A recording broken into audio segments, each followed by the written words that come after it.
Hi, my name is Darcy, and today I'll be teaching you how to do a pas de bourrée pirouette. It's a dance move. I've been a dancer for a really long time. So the first thing you need to know about dancing is that it counts in eights. That's 1, 2, 3, 4, 5, 6, 7, 8.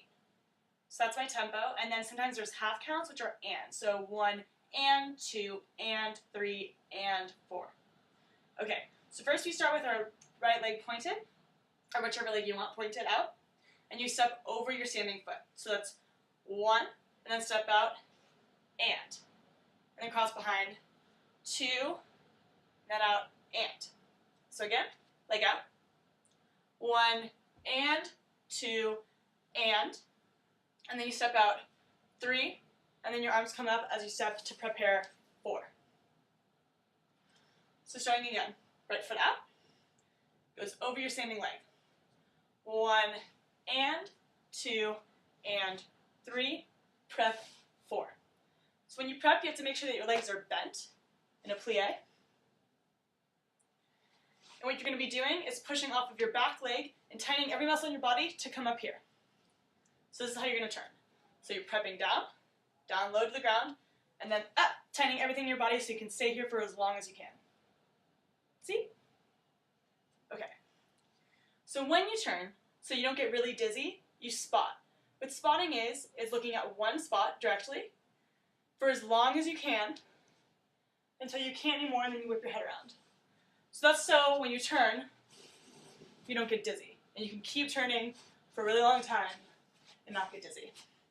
Okay, so from the pas de bourrée, step over your standing foot. 1, and 2, and 3, prep 4. Now you're going to turn on 5, 6, again, 7, 8.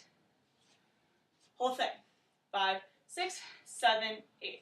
1, and 2, and 3, and 4, 5, 6, 7, 8.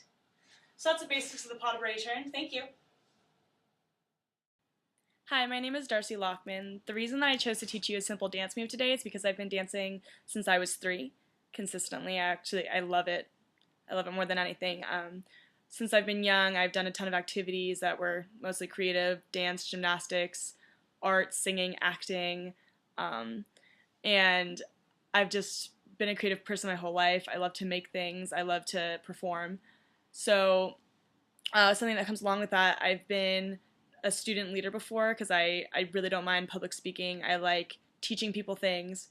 I've taught actually tons of dance classes before, starting in middle school, but especially in college. I taught a bunch of girls in my sorority how to dance for a couple years, and it was really fun.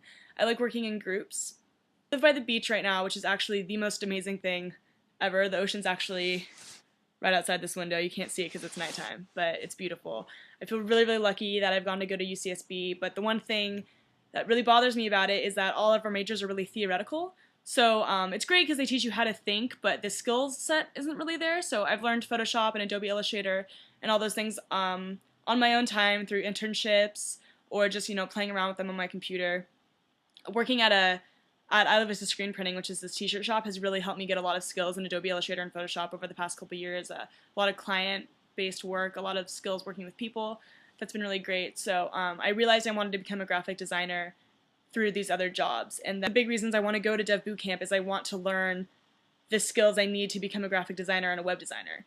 And I have the aesthetics. I can make art that can be formatted into, HTML and all these things. I've taken digital drawing classes, but now I really need the web programming skills, and I really want to create. I want to make this world a beautiful place.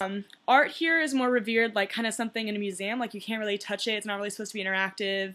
It's like, oh, leave that up to the artist. But in Asia, there's this big movement with interactive art, and I think it's beautiful. I think that people should be able to participate.